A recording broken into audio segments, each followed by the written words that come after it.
Hello mamas and welcome back to the Pregnancy with Physio Laura podcast. Today we are diving into episode 2 of this C-section birth series, talking all about physical preparation and physical recovery after a C-section birth. This is episode 2 of 5 in this C-section birth series where you'll hear mostly from me and my professional expertise and guidelines around recovery after birth and how to safely return to exercise. I'll also walk you through my personal experience with preparing for and recovering from a C-section. And we'll also hear from a number of Pregnancy Posse members who share their own unique experiences with a C-section birth and how their physical recoveries are going so far. As always, please do let me know if you have any follow-up questions from today's episode. You can find me on social media, on Facebook and Instagram at Physio Laura. I'd love to hear from you. Or if you have any advice to share with other women about what might have helped you physically recover, then please do head over and let me know.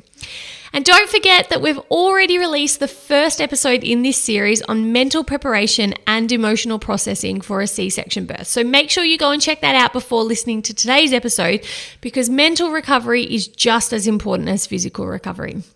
In upcoming episodes in this C-section birth series, I'll be sharing my own 2 C-section birth stories, as well as a Q&A episode answering all of the most commonly asked questions I've received around cesarean births. Now, I cover topics such as gentle C-sections, my breastfeeding journey, age gap between births, and so much more. For today's podcast lesson or learning, something that's hot on my brain right now is this whole concept of the feather, the brick, and the truck. Now, this is something I originally learned about from a fellow podcaster, Lorraine Murphy. Now, the lesson is that the universe is always trying to give us signs, and if that we don't tune in and listen to them, they won't go away. But instead, they'll just start to become more bleedingly obvious. So, the feather is the first little tickle of a message that we get. Then if we choose to ignore that, the brick comes along and is not such a gentle reminder. Now, if we still continue to turn a blind eye to these messages, then the truck comes along and really rocks our world around. A good example of this from my own life, which is just a small example, but one that I'm sure we can all relate to. I wasn't looking after myself in the first trimester of this pregnancy as well as I could have been. So my feather was a face full of cold sores. And I chose not to change anything in my lifestyle, my diet, or my mindset.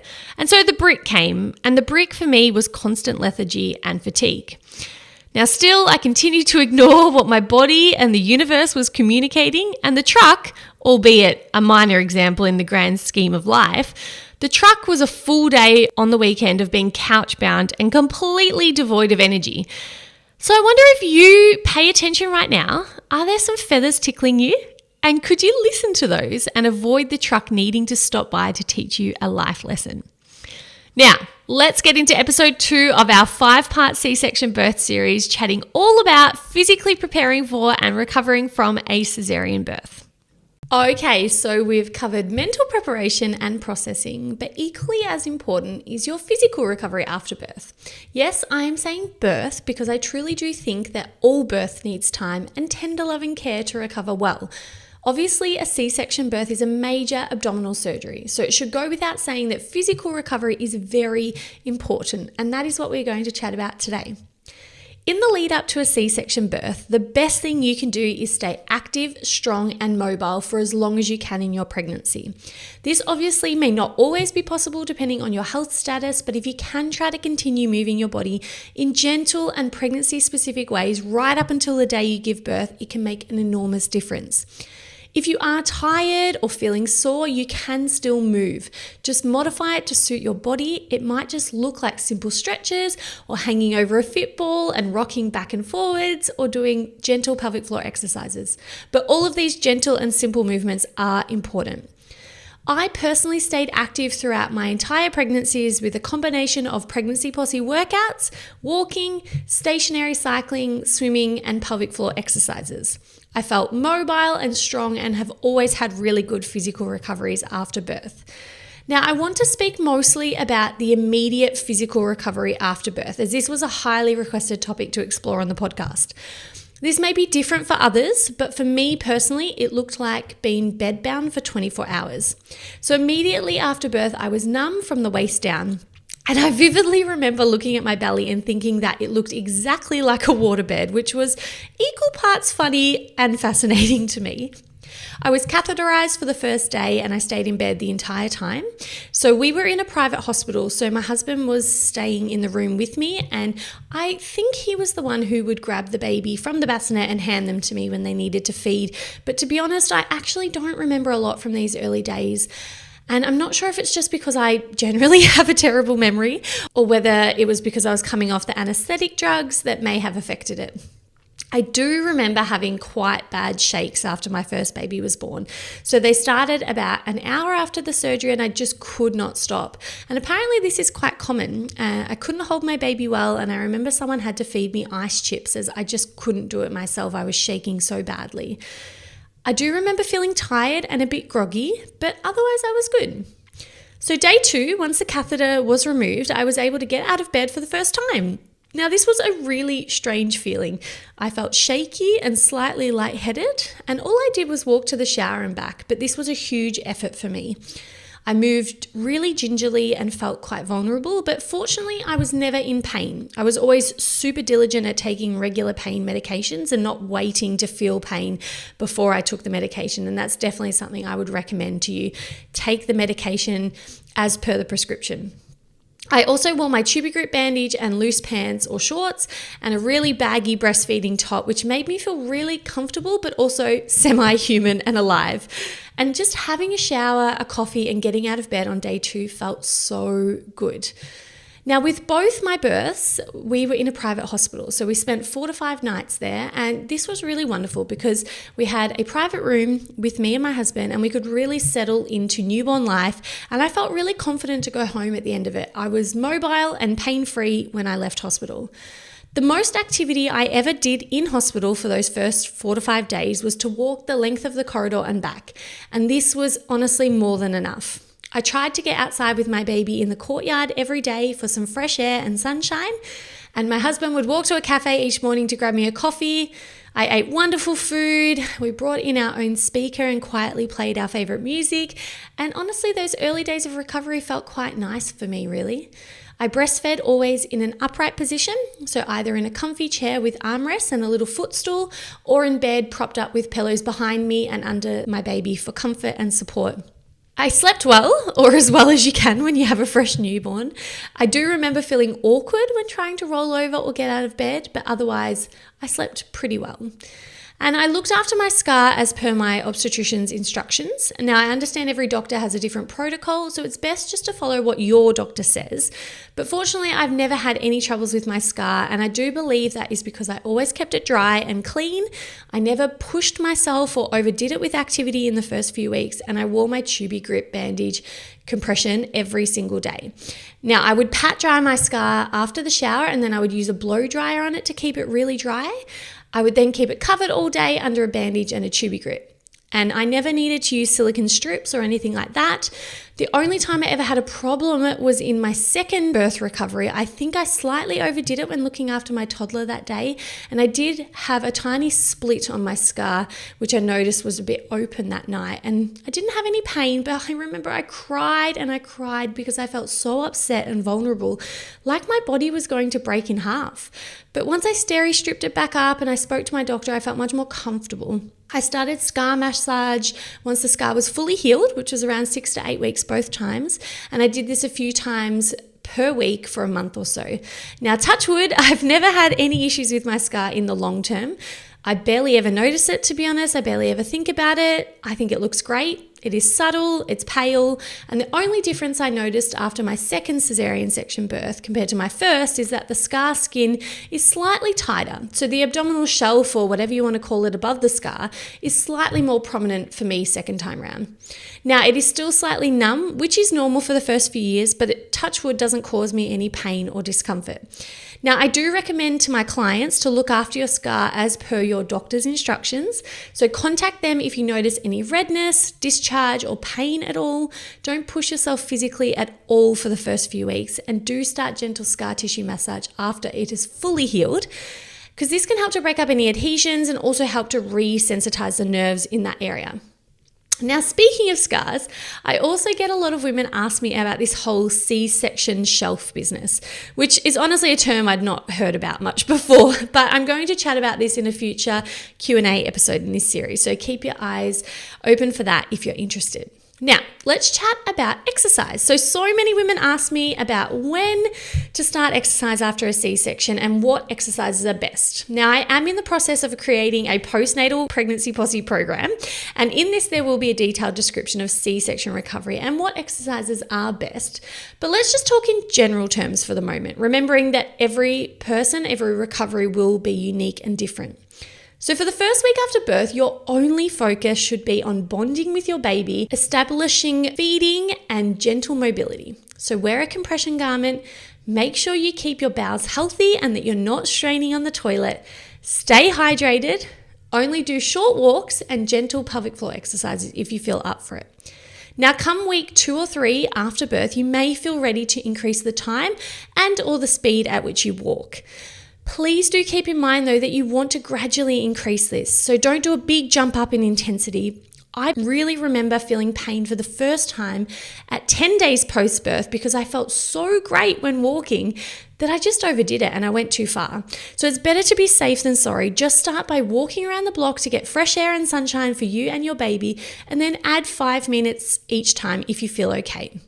At this stage, it is also a nice time to start some gentle stretches if you feel called to do so. I know I was starting to feel stiff and sore by the 3-week mark. The main caution that you will want to exercise is to not overstretch your scar. So I wouldn't recommend any extension exercises just yet. Just start with some big hip circles in standing or a seated gluteal stretch, or even get the spiky ball out and give yourself a massage against the wall. That will definitely help with those stiff, sore aches and pains. Now, by the 6-week mark, hopefully you have booked yourself in with your local women's health physio for a checkup. And if not, I'd highly recommend you do so, because by this stage, you can stop wearing your compression garment if you like. However, if you are experiencing back pain or you just feel more comfortable with your compression on, it is perfectly fine to continue wearing it too. By the 6-week mark, I personally felt comfortable walking up to 30 minutes, doing daily pelvic floor exercises and just a very gentle bodyweight program, which included things like bridges and leg clams. So speak to your physio, as now is a great time to start a tailored exercise program. Now, let's chat briefly about my longer term recovery. So my DRAM, or my abdominal separation, closed to 2 fingers within 3 to 4 months. I started Pilates at about 8 weeks, boxing and light jogging or running around 4 to 5 months post-birth, and HIIT training at 8 months post-birth. Now, please keep in mind that we are all super unique individuals, so I'm just sharing my personal recovery journey, but do not compare yours to mine, because the only rule, and I say that with air quotation marks, is that I don't recommend any running or high intensity or plyometric training until at least the 3-month mark to allow your pelvic floor and abdominal muscles adequate time to recover. And I strongly recommend that all women have a physio checkup too. So my main advice around physical recovery is to remind yourself that you have had major abdominal surgery. So every single layer of skin, fat, muscle, and even your internal organ, your uterus, has been cut through. There is no prize for getting back to exercise, or life for that matter, the quickest. You do not need to be out walking the pram straight away. You do not need to be socializing and having coffee 1 week after birth. Do what feels good for you, but do take it slow. There is no rush. In fact, there can be harm in doing too much too soon. And lastly, be kind to yourself and your body. Ease back into it slowly. Check in with your local women's health physio. Set small and super achievable goals. And remember that it takes 9 months to grow a baby. So give yourself at least 9 months to get back to that pre-pregnancy strength and form. I also thought it was worth mentioning what you should be looking out for as signs that your body is not coping well with your exercise or activity levels. So things that should alarm you to stop, modify your activity, listen to your body and seek help are scar pain or discomfort, back or pelvic pain, incontinence, vaginal heaviness, constipation or difficulty emptying your bowels, pain in your pelvic floor area, whether it be going to the toilet or during sex, persistent weakness in your core, or doming in the midline of your tummy. Now, I want to hear from our wonderful Pregnancy Posse members about their experience with physical recovery after a C-section birth. So we're going to start with Karina, who explains how keeping fit during her pregnancy made an enormous difference for her, and that she actually felt the fittest and strongest she'd ever felt at 40 weeks of pregnancy. How great is that? Let's hear from Karina. Before I had my second daughter, because of my experience, I just really, really wanted to be in the best physical shape that I could be, which is one of the reasons that I found you and your program, because I really just wanted to give myself the absolute best chance to make sure that it didn't repeat what had previously happened. What drew me to your program originally was I was like, oh, cool, there's an exercise that I can do. It's only 10 minutes, and especially having a toddler, I was like, that's doable. Like, I can do that when I can't go to the gym. But then what I ended up really loving about your program was actually the Q&A section, the resources section, because it was stuff that people just don't talk about. And that was really invaluable, and something I highly recommend to women who are looking at that. Just because, I just really enjoyed it. I loved getting the email every week and being like, okay, yep, this is exactly where I'm at. This is what I need to do. So it was very cool. I was feeling great. Physically, I was in the best shape, I reckon, of my life, even though I was pregnant. So, I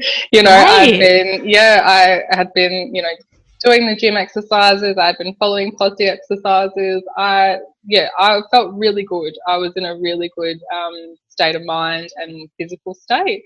So at that 40-week mark, I was confident. Okay, now Beth has some really great advice to share with us all about taking it easy in the postpartum period. So as I shared earlier, you will often feel quite good after a few weeks, but that is not the time to push yourself.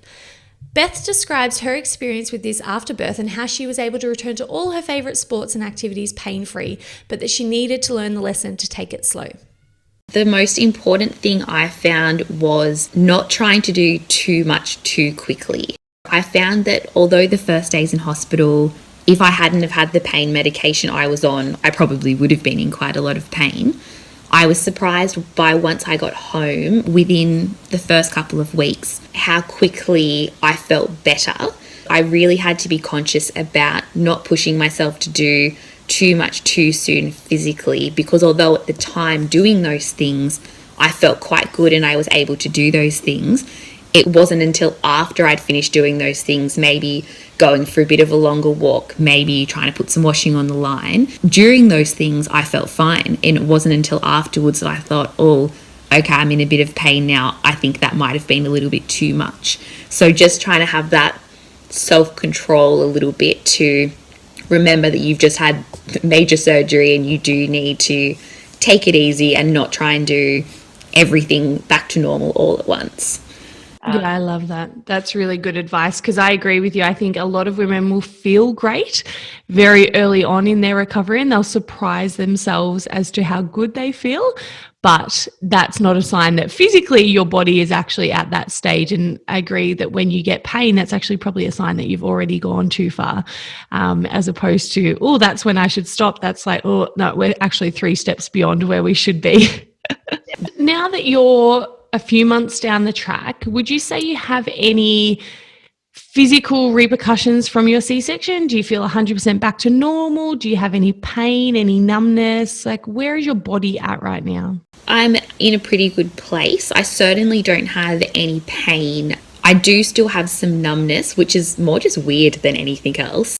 My C-section scar is quite low down, probably directly around it and just over the scar is a little bit numb, but I certainly don't have any pain kind of internally or to touch the scar. I'm able to do most normal activities. I've started exercising again and I haven't found that I've had any pain with that. I've just started doing some kind of gentle core exercises, gentle lower body. I've been able to get back in the pool. I love to lap swim, and that was something I started doing, I think, after about 10 weeks. And I guess I'd kind of worried about how I would get back into swimming after I'd had a C-section, whether that kind of pulling as you're doing your stroke would hurt, but it actually didn't at all. I was pleasantly surprised at how simple it was to get back into it.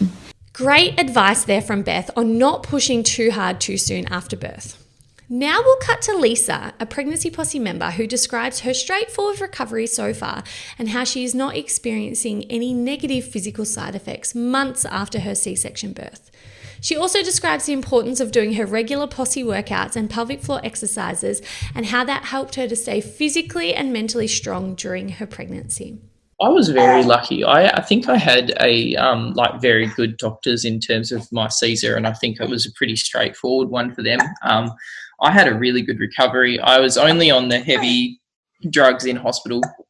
We were there for 5 days, and then after that, they gave you the script and they gave you they gave them to me, but I didn't take any. It was just Panadol and Nurofen, and I felt pretty good.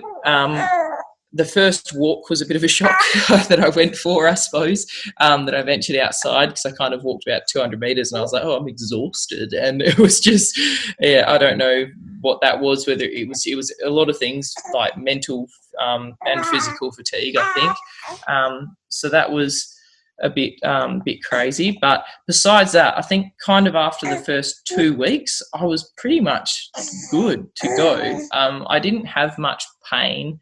It was only occasional when I would do something very, very random, like pick something up that wasn't heavy or something. It might just be a weird twinge that I'd get in my abs. But besides that, I really had a quite good recovery. But I definitely put that down to the prep work, I think, that I went into it. And now that you're a few months down the track, do you feel any physical side effects of having had a C-section? Not at all. Yeah, not at all. I think I'm doing now, I'm still not like doing much because it's just a bit hard with a little one. But I'm doing some like fitness, like physio class online. Because of all COVID, everything went online, thankfully. So that was good. So I was doing that. And that's been absolutely fine. I'll do like really big walks with her. We've been hiking and stuff, and I baby wear her everywhere, and nothing's affected that I've noticed. Yeah, great. Yeah. That's really, really good to know. I needed to definitely commit more to doing it daily. I did it probably twice or sometimes maximum 3 times a week. But I think just the reminder at the end about the pelvic floor was very beneficial to me, and it just kind of instilled in me how important that was. And I actually had a check of my pelvic floor prior, like with a physio, and then after, and it was pretty much unchanged, which was great. So I mean, and that's. I don't know if that's necessarily from me doing the exercises or if it's just because it was a Caesar as well. So obviously it's not as they sometimes aren't as damaged, I suppose, those muscles. But I think that was definitely a big thing. And also kind of just knowing that I'd done something that was so pregnancy specific made me feel like I was more prepared as well. Like it was definitely a head game too, like knowing that I'd kind of tried my best and I'd ticked the boxes and I'd done something that was specific to what was going on in my life at that moment. I need that mentally, I suppose, to know that I'm doing good preparation. Yeah. I love that. Okay, finally, let's hear from Pregnancy Posse member Felicity about her thoughts around her scar and how she describes her pride in knowing that scar helped her to birth her baby, and her experience with pelvic floor exercises inside the Pregnancy Posse. Felicity is a great reminder that just because you have a C-section does not mean that you should not be doing your pelvic floor exercises. I really like at the end of the workout how there's the pelvic floor exercises, because I have it in my mind like, oh, pelvic floor, I've got to do that. Another thing to do, blah, blah, blah, blah, blah. And then when it's like, oh, it's just like, 10 flicks and then you're done. I'm like, oh, that was easy. And I actually noticed the other day after watching, I think it was on Facebook, you were with your son and you're like, what time is it? And it's like, it's tea time, which means pelvic floor time. And I thought, oh, that's so good. And it reminded me, I haven't done my pelvic floor exercise for a while. And I was in the shower and I thought, oh my gosh, this is actually a bit hard to do. And I thought, I'm actually out of practice. And I noticed by not doing it for a couple of weeks, it actually had changed, which I was really surprised by. I'm sure you hear this all the time.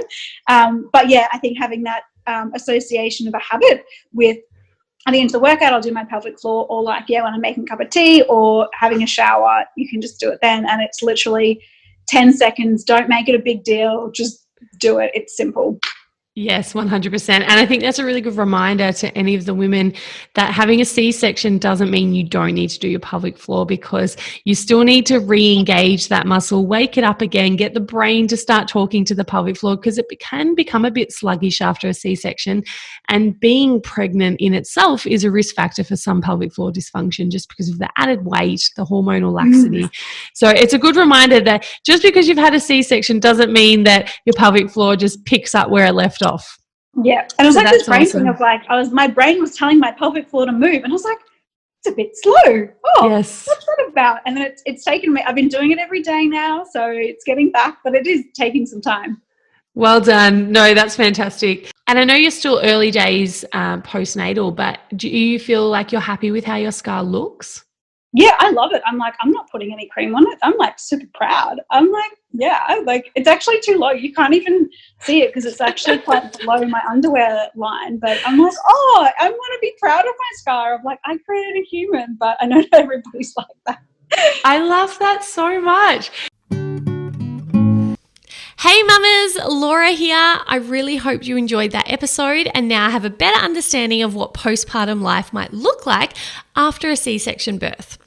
As I mentioned in the podcast, I truly believe every woman needs a good dose of rest and TLC after birth, whether it was a vaginal birth or a C-section birth, because your body has been through some fairly immense changes and the least it deserves is to be rested and nourished well. As you heard from some of the wonderful Pregnancy Posse members too, often women can feel $1 million just a few weeks after major abdominal surgery. Now, this trap can often mean you will push yourself too far and potentially overdo it. So keep this in mind when you start to feel really good about that 2-3 week mark, and instead hold the reins on yourself and keep the pace steady and slow. Now, I'd love to hear from you over on my socials at PhysioLaura, and let me know your favorite learnings from this episode, or if you have any questions, please feel free to share them with me too. In the next few episodes of this C-section birth series, I'll be sharing my own personal birth journeys and a Q&A style episode where we'll cover my scar recovery, the nitty-gritty details of the day of admission, and bleeding after birth too. Now, I'll catch you soon for episode 3 in this 5-part C-section birth series where I'll be sharing my first birth story. Until then, mamas, sending you wonderful pregnancy vibes and enjoy the incredible journey that is pregnancy.